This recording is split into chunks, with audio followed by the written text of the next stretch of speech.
So much, Lynn, and I just want to say welcome everyone and happy afternoon. I'm happy that you're all here. And to also just reiterate what Lynn has said, if you have any comments, reflections, stories you want to share, things you want to argue about with me, ideas you have, thoughts, random thoughts that come to mind, just feel free to type them into the chat. You may also hear that I have a bit of a cold. And so I may break out into sneezing at any time. Please excuse me. I'll try and do it politely. I will be drinking water from time to time because my throat does get dry with having this bit of a cold. And with that, I'd also want to say that what you're going to have today is research that is really in progress, that is really hot off the presses. The data was just collected literally less than a month ago. And I'm trying to figure out what to do with it. And so I see all of you, or hope all of you can be like an active brain trust with me, providing feedback, ideas, inspiration, and critical comments that will help me figure out what to do with the kind of well over 300 images that I have collected from what you'll hear about today. I'm not going to show you 300 images, but I will tell you that this is going to be very much an image-based talk. So I just invite you to kind of relax, go get a cup of coffee, a glass of water, some juice, whatever you like. And just feel free to kind of look at what's on screen and think about what it is you're seeing and how you see yourself in relationship to what's on display. So with that, I'm going to take just a second here to try and jump over to screen sharing. Now I'm screen sharing, share. And then I'm gonna, should be that, share. And then I have to do this. Then I have to do that. And does that show you? Okay, excellent. So the title for my talk today is Digital Media Literacy and Aging. And what I'm going to do is take you on a bit of a journey to the Consumer Electronics Show 2025, which was held in Las Vegas. I'm sorry I cannot and did not take you all to Las Vegas with me. Maybe some other time. I just want to go over a few basics. For example, what is media literacy? And traditionally, when we talk about media literacy, we use it as an umbrella term to encompass a range of skills. For example, it involves the ability to decode messages and make sense of them and understand them and think about what systems they exist in. And this is also really important now, as we know, in an era of lots of disinformation where deep fakes and things can happen. So decoding messages to figure out their provenance, where they came from, is an increasing challenge. We are also interested in assessing the influence of messages on ourselves, on our thoughts, our feelings, our behaviors. And we're also interested in thinking about how we can engage and create media, how we can also contribute to media thoughtfully and conscientiously. So literacy involves, in general, media literacy involves these kind of 3 or 4 really basic elements. Media literacy in a digital age is something to kind of ponder, because when media literacy projects were developed in the 60s and the 70s, they were really working in the era of print media, maybe radio and television. But now within the digital era, as we know, changes have happened in the media environment and given rise to what in communication studies we call a different media ecology or environment that entails learning new vocabularies and terms that arise at an instance. You know, who knew what an influencer was 3 years ago? Things like echo chambers, algorithms, platforms, etc. All of these are a continual challenge, just keeping up with the language involved in new technology as it's coming to the fore. It also entails a whole new set of competencies and skills that are not things that we're just born into, but that we acquire and that require continual and continuous maintenance and upgrading if we want to stay present and involved. And now increasingly, if we simply want to pay for a bill or access a service. And we are seeing more and more convergence of media onto kind of online platforms that mean it's more and more difficult to not, in some ways, be digitally engaged. As well, what this also entails are the development of new devices that are a part of this ever-transforming digital world, as well as the transformation of familiar things into new things. So, for example, I have a smartwatch. I used to have an ordinary watch. That's an example. You'll see a few more items that are now being rendered digital and networked that were never rendered as such before. I always like to show this slide because I think it's really important to remember as well that when we're thinking about that relationship between digital media literacy, digital media engagement, or media engagement in aging, that as older people, and I consider myself to be older at this stage in my life, well, at least I'm older than some, but younger than others. That's it, isn't it? Age is always relative to many things. That in 2025, if you're 85, you were 7 years old when the transistor was invented, and then 70 when tablet computing emerged. And so between you being 7 and you being 70, and here I think I need to update this list quite a bit, a whole other range of media were introduced into your life that you probably learned to use, and that became maybe part of your, what we would call a media repertoire, and things, technologies that you engaged with. So again, there's a history to our own aging, but there's also a history to the development and introduction to the world of different media forms and formats. And to me, this is really important because quite often, and I hear this quite a bit, is this sort of idea that, older adults are, hesitant to learn and to use media. Well, listen, most of us have been engaging with different kinds of media throughout our lives.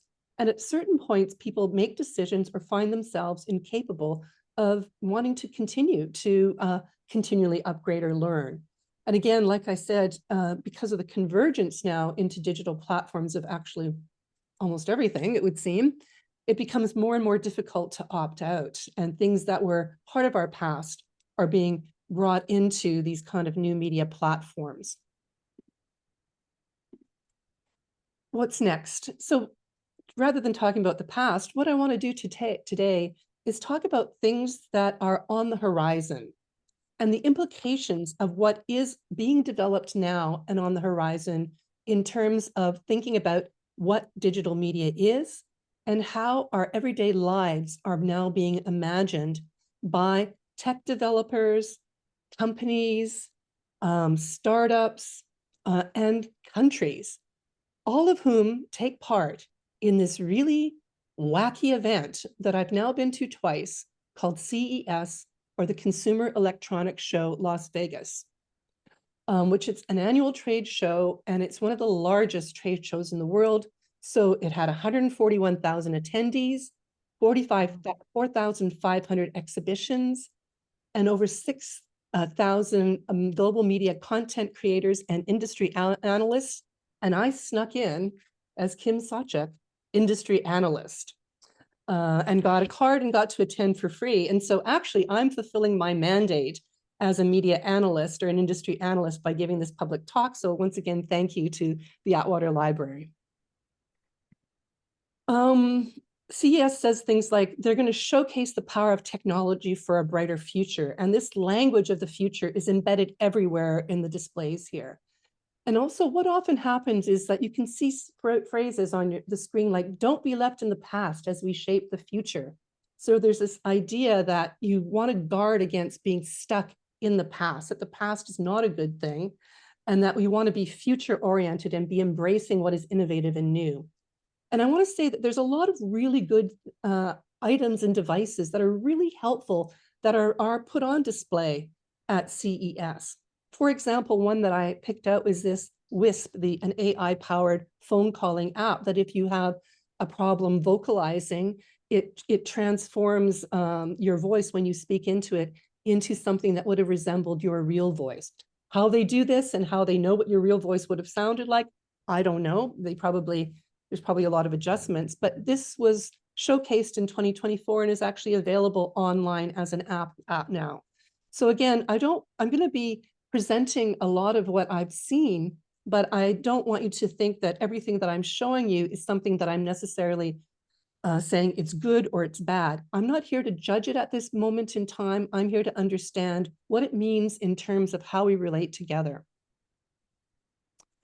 What I'm doing is what we call a techno-ethnographic research project, which is a fancy way of saying I'm studying technoculture in everyday life, and that it's not good enough to just read a brochure, go to the internet, or even do a phone conversation with a designer. That it's really important to go to a site and do what we did is what we would call field research to test things out. I also want to point out the scale of this is overwhelming in another way. There's over 2.5 million square feet of exhibitions, which is about 57.4 acres, which in 4 days is impossible for any one human being to partake in. And I have this image here of people like looking like they're moving towards the Samsung display, which is absolutely giant on screen.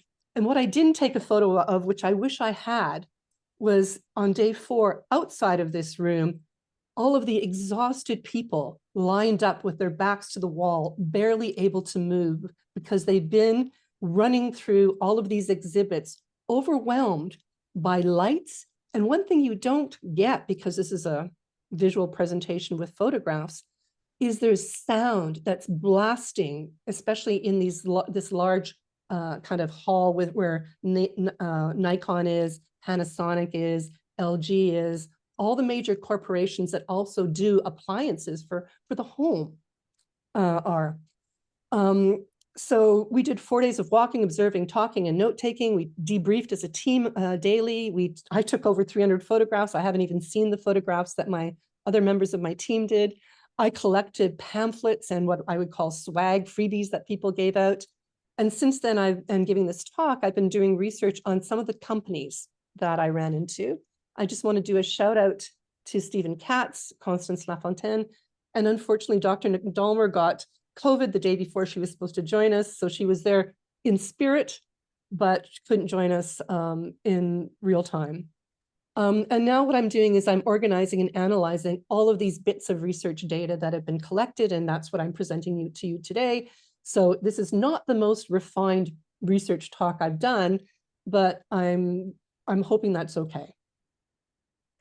What I'm dealing with and why I partly went is because I'm really interested in what AARP and others have called age tech.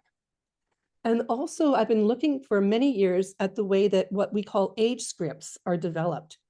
Age scripts are the way that we represent age within the technological universe. And within what's called science and technology studies, researchers look at the way engineers and designers create, sorry, I'm just having to move something here, create imaginations of who they think we are, imaginations of the user and how innovations will figure in our life and in our world. These user representations also form important bases on which decisions are taken about the design of a technology. So Madeline Ackrich is someone who, is really important in developing the idea of scripts, although she didn't necessarily work on age. Alex Payne and Louis Nevin really took her work and talked about it in relationship to age and aging. And Ackrich argues that when engineers and designers created a script, they inscribe a set of expectations about how we as users will interact with the technologies, and that they sometimes shape the possible uses and social roles of the technologies, that they also delegate tasks to us as users in terms of interactions. So for example, we might not think of a speed bump as a technology, but it is a simple technology to get people to slow down. And what it does is when you see a speed bump or a speed bump sign, it tells you to slow down and you behave as such. It also doesn't mean because ideas about aging or certain things are scripted into a technology that it completely determines how we'll use it. And that's what's super fun sometimes, is that older adults sometimes find ways to use technologies and systems that were not intended for them and are, in a sense, hackers. So you are re-scripting then the technology. But also what interests me in terms of age scripts is the way that certain social norms and values around ages become embedded in technology. So this is what we were looking at when we went on our little journey. So the question I had as a researcher was, how was age scripted into the technologies that were on display and exhibited at CES? And what do these scripts say about how our everyday lives, what they might look like in the future? So all the images you're going to see today are from photographs that I took from exhibits at Age Tech, and I tried to take photographs of every time I saw an older person represented in a display. I also took pictures sometimes of older people interacting with the display, and I'll tell you right now, we were few and far between. And also I went to sections of the exhibit that were specifically targeting older adults.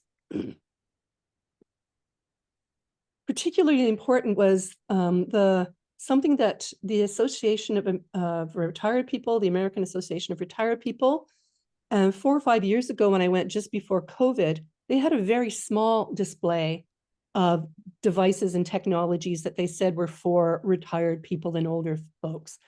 And when I went this time, they had greatly expanded their footprint, but also their programming. So they had sort of two parts of what they were kind of putting on display as a part of CES, which I spent a lot of time investigating. And so you see on this exhibit map, on one side, you can see all the labs that are there that are were actual little labs, that startup companies that they were supporting as providing potential services for us as we age to help our aging. But they also had a series of talks that they have actually a living lab, I can't remember where, some state in the States, where they also invite people to come in and work with their communities. And they had these talks that happened like every half hour where people were on stage talking about what it was they were trying to develop.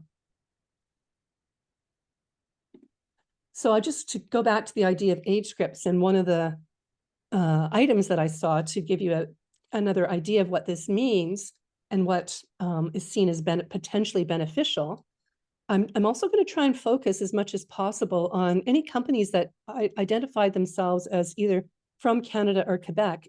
This is a project that was developed out of Ryerson University, and I do believe that the man who I encountered there said that they have an office just up the road from where I live in Montreal now. They're called Lucid, and they are developing what they call music therapeutics, music into medicine. And so this was Resonance RX, and I'm going to use it to kind of give you an example of how doing an analysis using age scripts works and why it's important.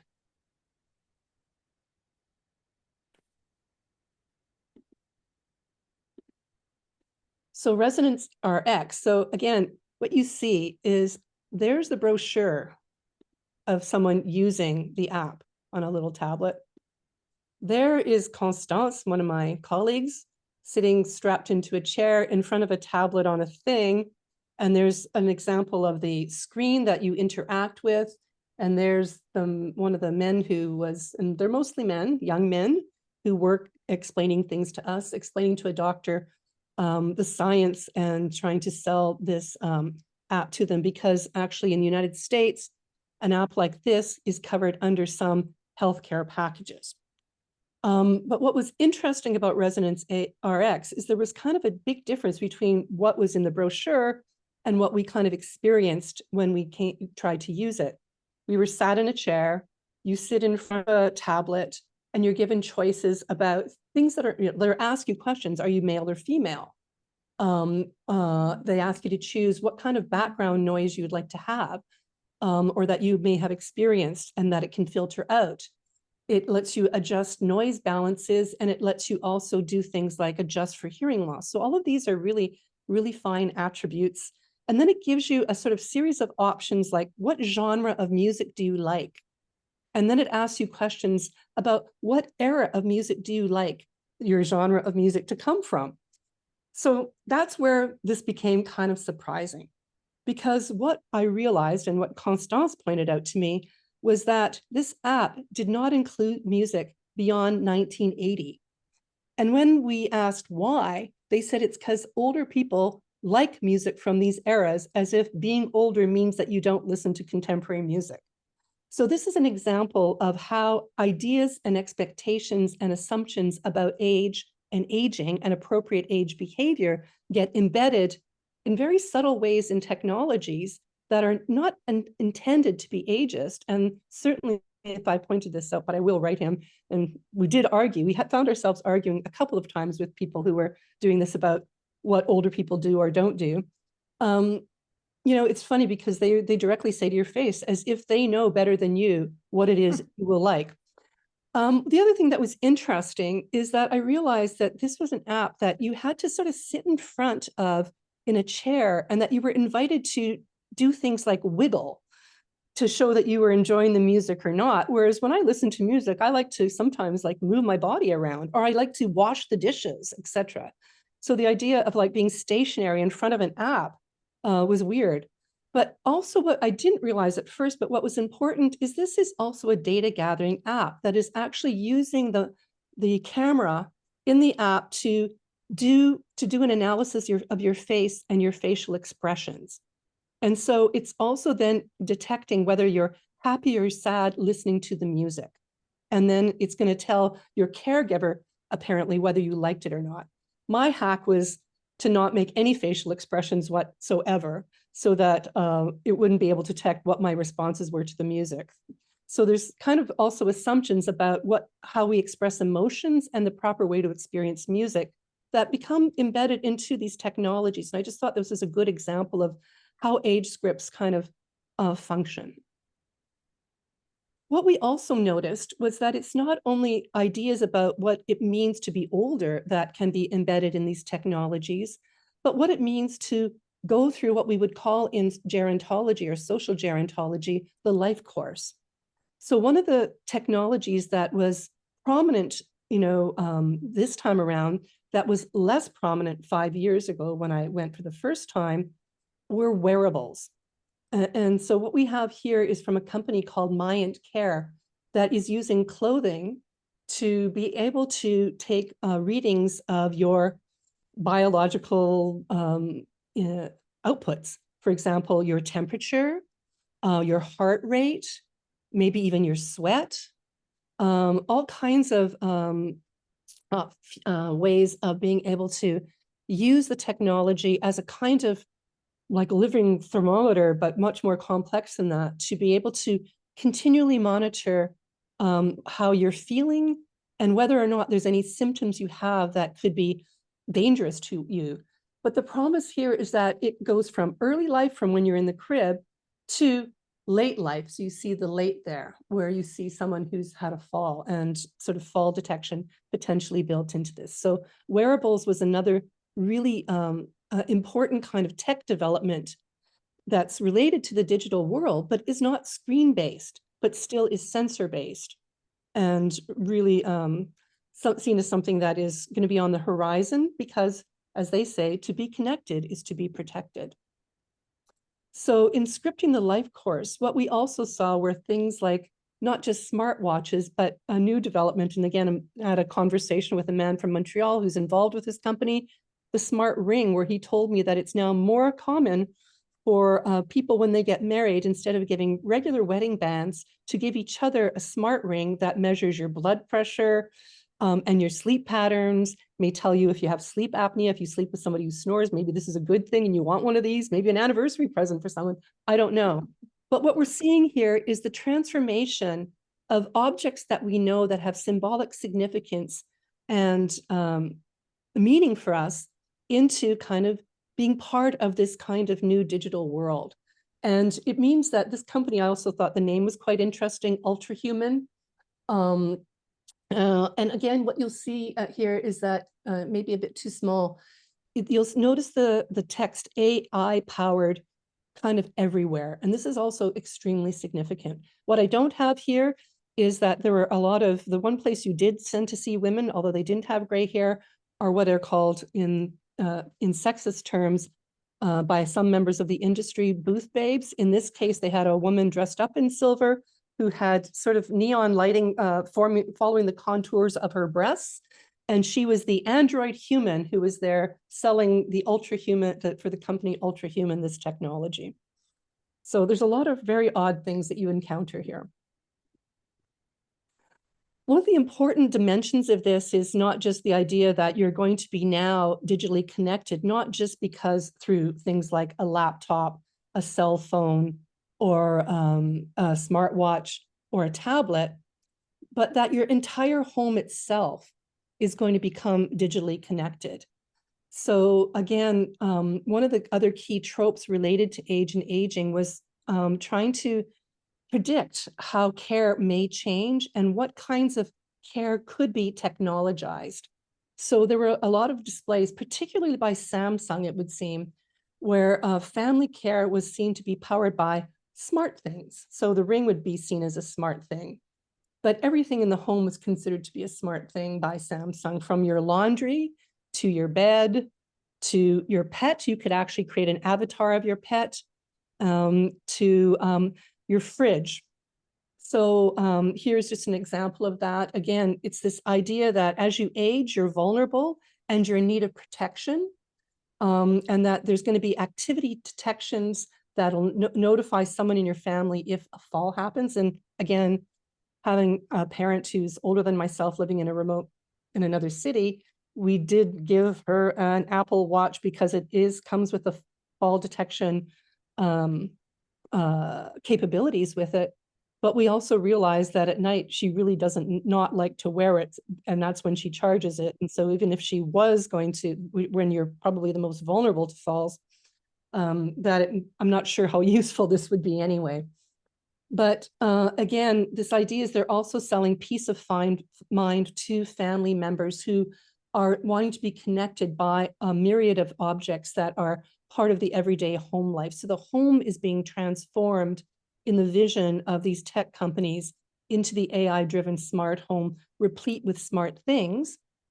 And again, here we see the idea of meals and nutritions that's connected to something called Project Care Hub that Samsung's also developing, which provides real-time recipes that align with a care plan and detect the ingredients that are available in your Samsung fridge and will tell you whether it's good for you or not, whether it's too high in carbs.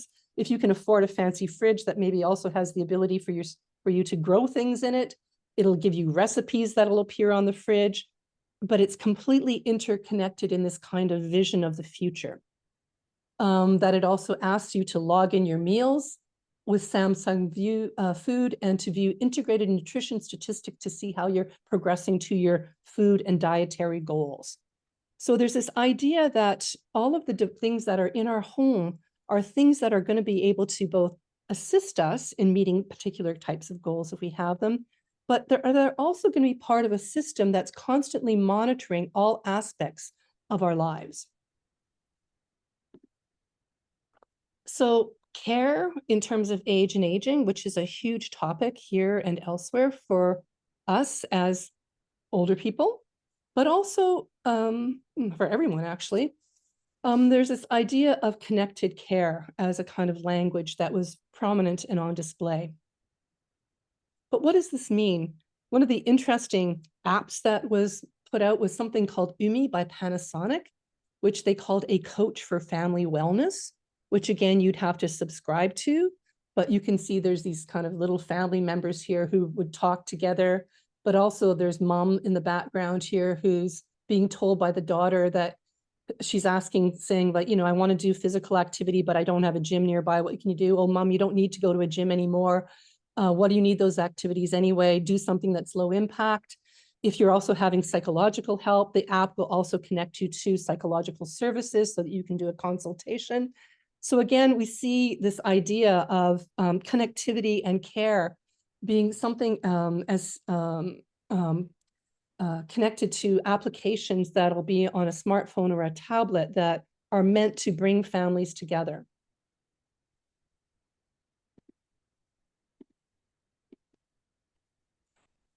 As well, in terms of the care horizon, there were these things called care avatars, which are virtual beings. This is a company called Persoa AI, an AI-powered video creation tool that would allow you to create these virtual persona.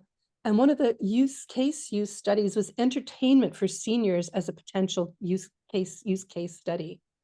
So there, again, when I went a few years ago, there's a company called Addison that offers a device that was seen as a virtual care worker who would be able to monitor certain activities and whether you were taking your pills, your blood pressure, or other vital signs that needed to be measured on a daily basis.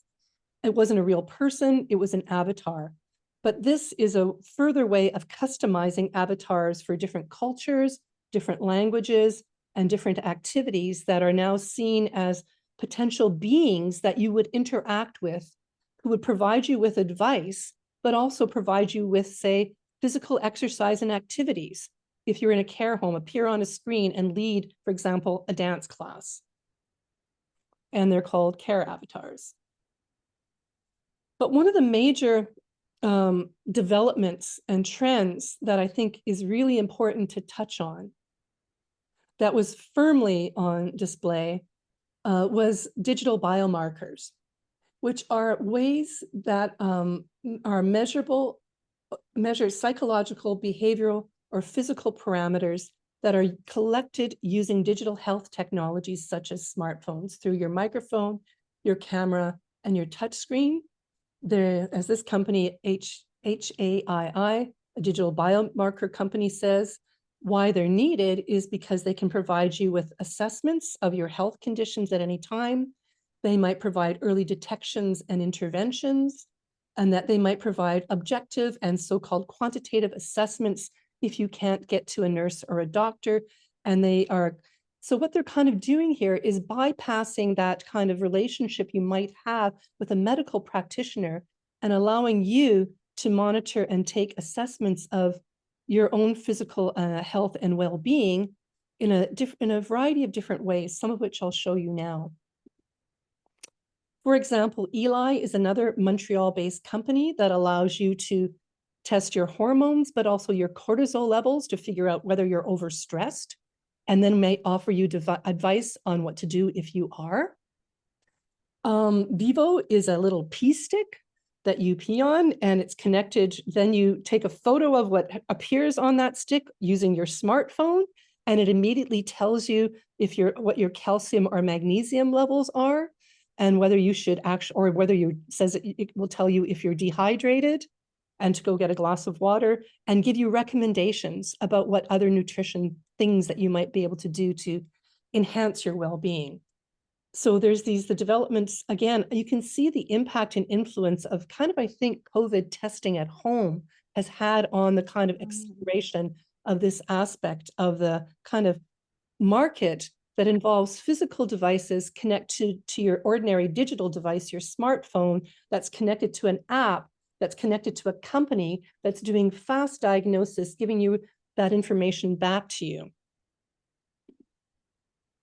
One of the things that I found both interesting and disturbing in terms of self-diagnosis were a number of companies also claiming to be able to do diagnoses of one's risk for dementia, which I think is kind of deeply problematic and troubling. One of the key ways, and I worked with researchers who do work on biomarkers for risk of various cognitive disorders, is it's often quite related to smell. And so I tested out a smell test.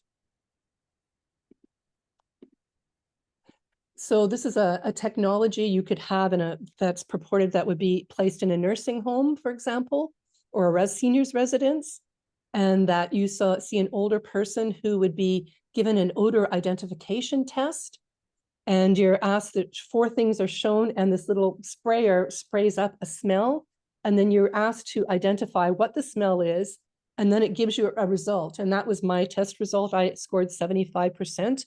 Apparently, I have mild hyposmia.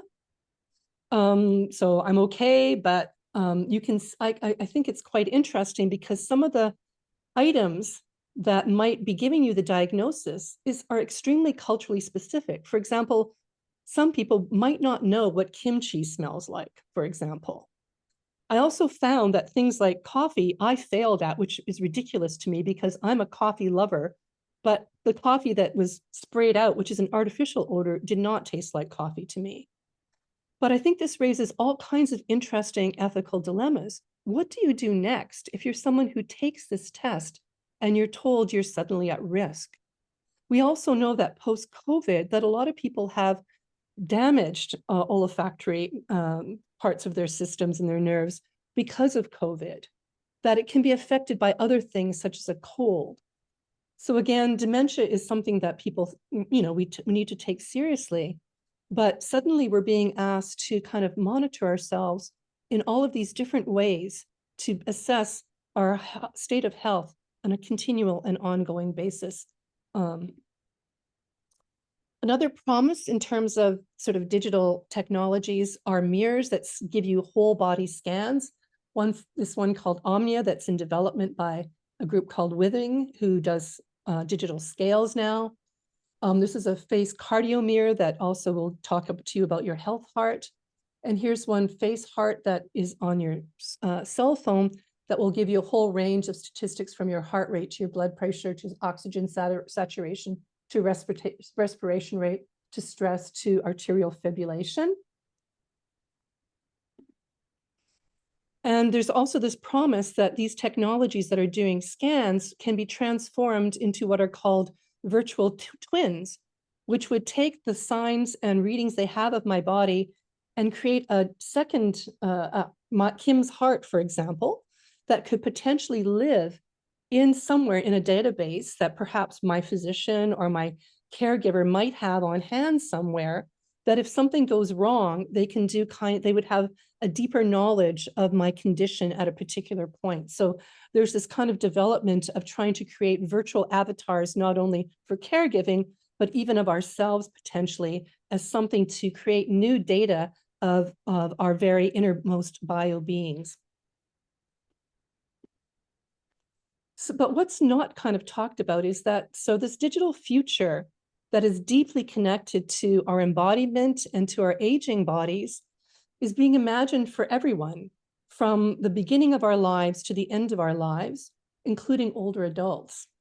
At the center of it is a lot of technologies that are for digital health purposes. But as you can see here, if you can see this well, is that a lot of these companies, and what's not talked about is we don't know exactly where the data being collected, because these are also digital data gathering devices. They can be used to determine health and life insurance potentially. They might be used for telemedicine or telehealth and to improve those systems, which is fantastic. They might be used to determine what kind of pharmaceuticals you'll have access to. They could be used for remote patient monitoring. They can also be used by a place that you work for to also do an assessment of your health potentially. So again, a lot of the technologies are for, some of them are for individuals, but a lot of the companies, when I talked to them, they were operating what is called business to business models, where they were not just selling their devices to someone else. What they told me is we are giving access of your data. We're selling it to another company so they can develop yet another technology. So I'm getting towards the end. What became clear is that when I went 5 years ago, AI was conceived of as a separate technology. It was a separate system. It was mostly connected to face monitoring of crowds and being used for surveillance by police, for example, or by states and governments. What was really clear 5 years later is that AI, as a way of both gathering data and information and dynamically processing it, was seen as the new driver for everything, such that this company, Hisense, has the slogan, AI your life. So it's conceived of as being absolutely integral to all aspects of who we are conceived of as becoming as we enter into this brave new digitally mediated world. One of the important languages to sell this back to us as a bonus is that it promises empowerment. And it's something that I'm very interested in, this language of empowerment, because it's something that we use as Engage to talk about our goals and aspirations for working with older adults and for thinking about the aging process, is that we have the aspiration and desire to empower members of the community to take their lives into their own hands and to live lives that are flourishing with others until we all take our last gasp and breath, but also to create systems that enable us to flourish and be empowered together. But what we see here is that empowerment is being used by a lot of companies as the kind of selling feature of why they're engaging in the development of these new digital interfaces that monitor all dimensions of our bio-being. At home, and being able to do things at home and not have to go out to do them, so that if you have mobility issues, is of course seen as a big plus. It fits into the discourse of aging in place, but of course there's a lot of discussion of this in social gerontology. It's not enough to age in place. We want people to age in the right place. There's the idea of that that this is going to provide security, that you won't have to worry about privacy, that you'll be connected, that it'll all work with ease, that there'll be cost savings to the planet and to yourself, and that it's going to allow us to live in relationships where we care for each other and the planet. So again, this is the language that's being used to package many of the devices that I saw on display that were specifically targeting older populations. Again, what wasn't there? You can see here, I don't know if it shows up on the screen, but at 1 o'clock, I didn't see the talk, Wearables Gone Wild, What Your Watch Knows About You That You Don't. And then at 2 p.m., Effortless Data, Endless Possibilities. And Dassault is a company, when I spoke to them, that freely admitted to me that they were not just creating these kind of virtual avatars. They're the company that does the virtual heart stuff and et cetera, the virtual self. But they also freely admitted that the information they were collecting off of the scans they were doing of people using their systems was also being processed and sold to third-party companies for the development of other products. And again, here you see things being tracked, things like the GPS tracker smart insole, maybe a good thing, I don't know, but being sold for populations for the elderly and for kids. And we often see this with technology, is older adults. We would never kind of use the term elderly, but I saw it crop up because it infantilizes us, I believe. But what it does is we see often things that are developed simultaneously for children also being thought of as being a market and a target for older adults. But what was not there, and again, Constance, my collaborator, her brother actually works for the Privacy Commissioner, and he went as well and was asking a lot of questions about data control and privacy and offering to assist them, most of them saying, well, we don't know, we don't care, who cares? So there was little on privacy and consent, little discussion of the cost, little on data custody, where is it going? How long will it be stored? Who's sharing it? And little on who installs, maintains, and upgrades any of these systems that I might buy for myself or for my home or for my future residents. Who was not there? And I kept thinking about the film No Country for Old Men, because I'd never felt as a researcher old before, but I felt old, and I was made to feel old. I was ignored because my hair was gray. There were very few gray-haired women. I think I counted 5 over the course, especially in the entrepreneurial section. In the home section, you saw more people come in, a few people who had walkers and older adults. But in even in the AARP section, there were very few people who were older, and it was striking to me. It was also striking that those who were displaying and showing the technology were mostly young men, and they had no clue how to relate to me. I was unknown to them, even though I had industry and analyst on them. They were clearly not interested in talking to me. it was a shock and a bit of a surprise. So I kept thinking, is this a country? There's no country for old women here, or not.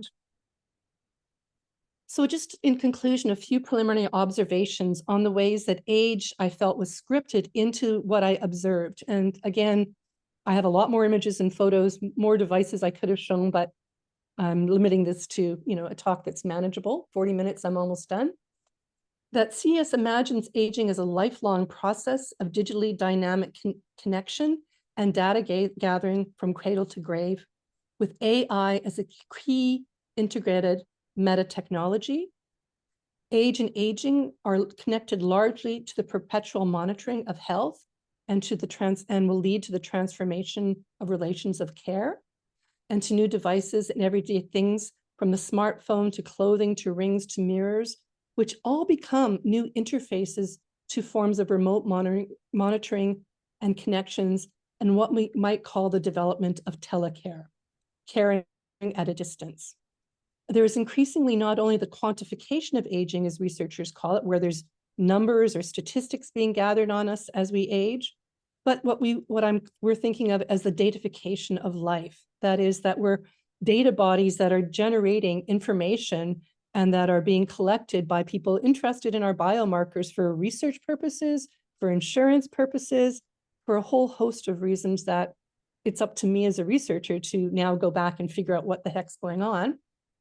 That a lot of these applications bring things back into the home, but what that does is it puts the onus of responsibility back onto individual elder adults and caregivers to find the right digital solutions, with often a lack of information on what is the appropriate one. But also the question is, does this solve the problem we have of a lack of family doctors? What does this mean for a public health system? What's going to get funded through this system or not? And how does this operate in terms of what exists in terms of care provision? These applications, offer immediate results and bypass a lot of laboratory services, which I think could be helpful, but they're also subscription-based. So it's not like suddenly, like the COVID test, I think I might have COVID, I have a box of them, I can use it.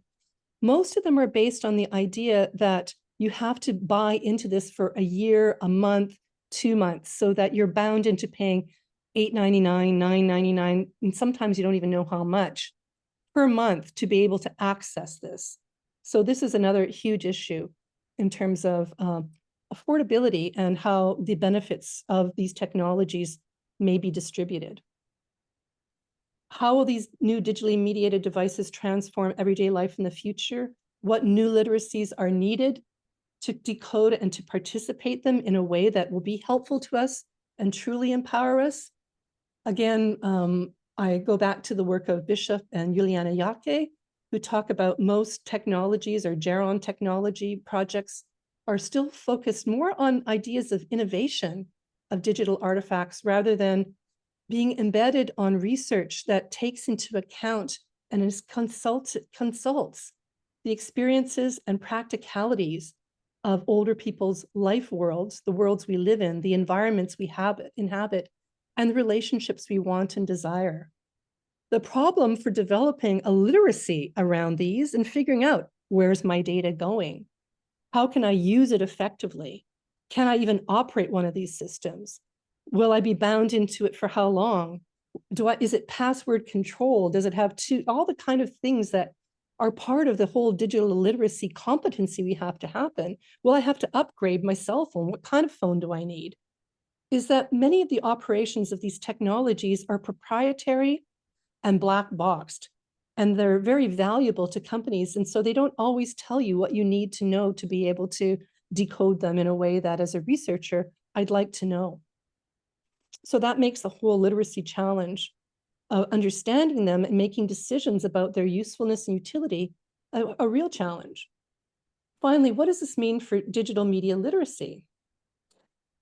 Why I decided to do this talk and present it to you is because I also think now we have to think about digital media literacy as tied to this world of consumer products that are increasingly AI driven, that are out there potentially, and that are being also funded by governments and by who are also investing in these technologies, funding startups, funding engineering and design departments, and not funding human care to the same extent. The questions that we face are, should this new environment be regulated, or can it even be regulated? Is the genie already out of the box? Is it too late?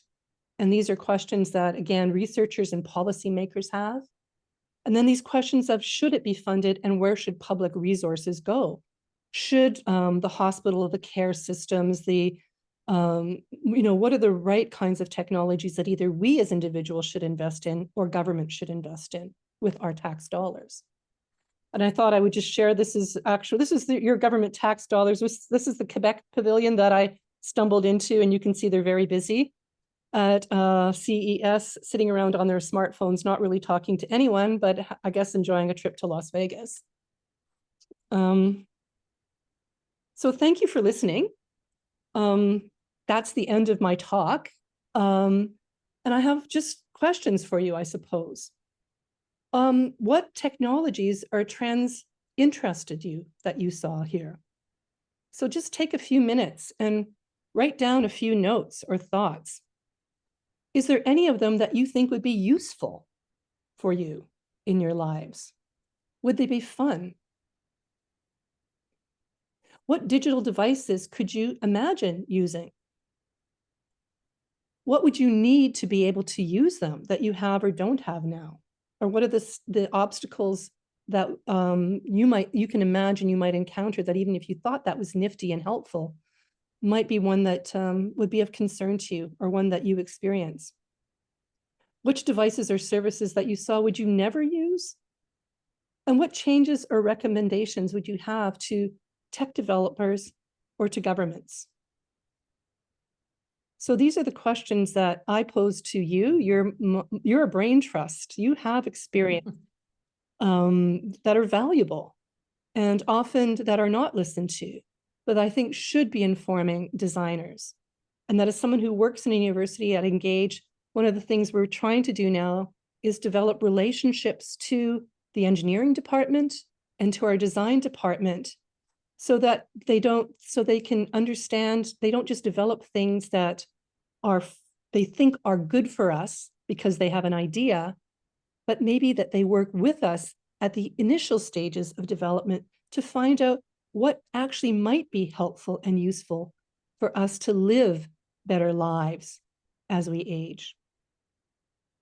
And the other thing I'll just say is that we're also looking to collaborate with a group called Tactical Tech in the future to develop seminars and workshops to bring folks like you to Concordia to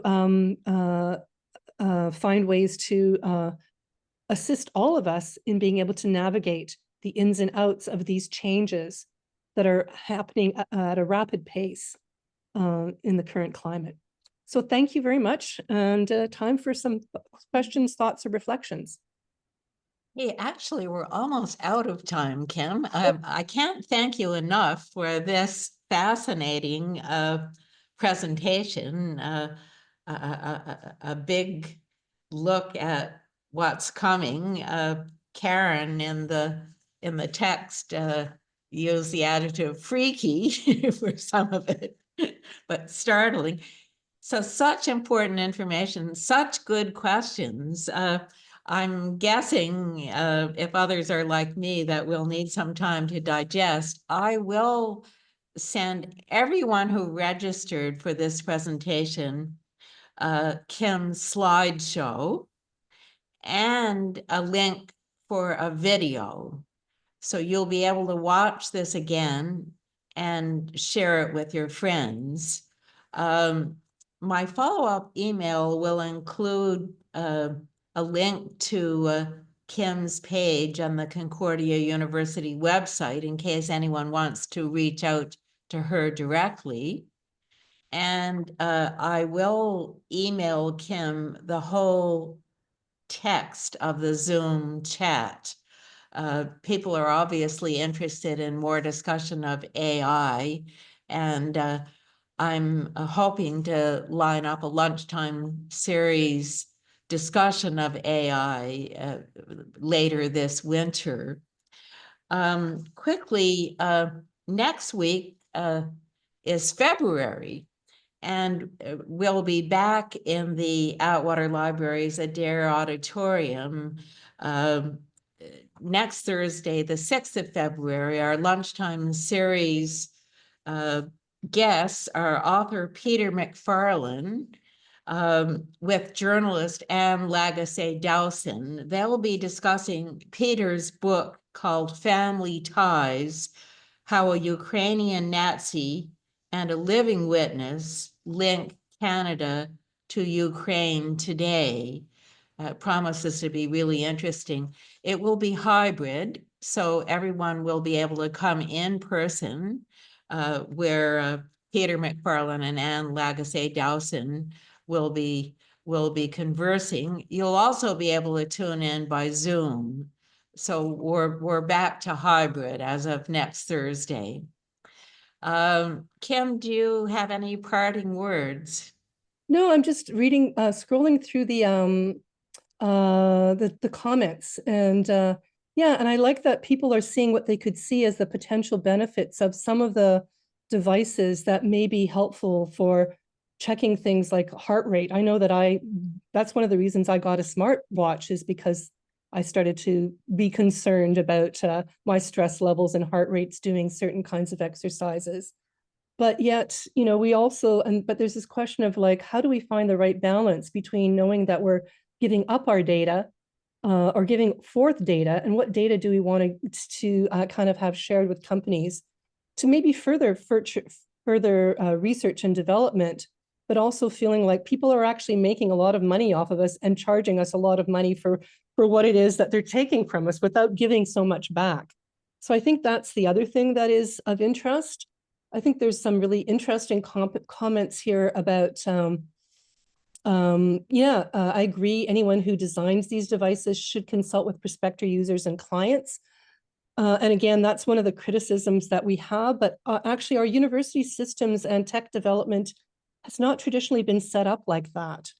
And so again, I think how to sort of integrate the insights and experiences of those who are going to be seen as the targets of these technologies into not just beta testing them after it's made and after actually a lot of money has been given over. Because that's the other thing that is, and I see it because I sit on boards where I am asked as someone who comes from the social sciences to evaluate the new tech projects that are getting funded by the present government, is that, they'll say, I've consulted with 5 people and they haven't maybe consulted with enough.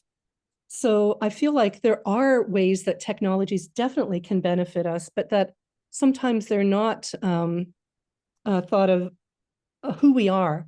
And that there's also assumptions. Again, one of the ones I'll share with you is that around privacy and security, there's a lot of fall and home monitoring systems. And when Constance asked one of the tech developers, can I turn it off? What if I'm having sex? And the person looked at her and said, old people don't have sex, with a straight face. So again, there may be, and also there's some really fine work that also is also doing assessments of what happens when some of these detection devices are placed into, say, residential care facilities.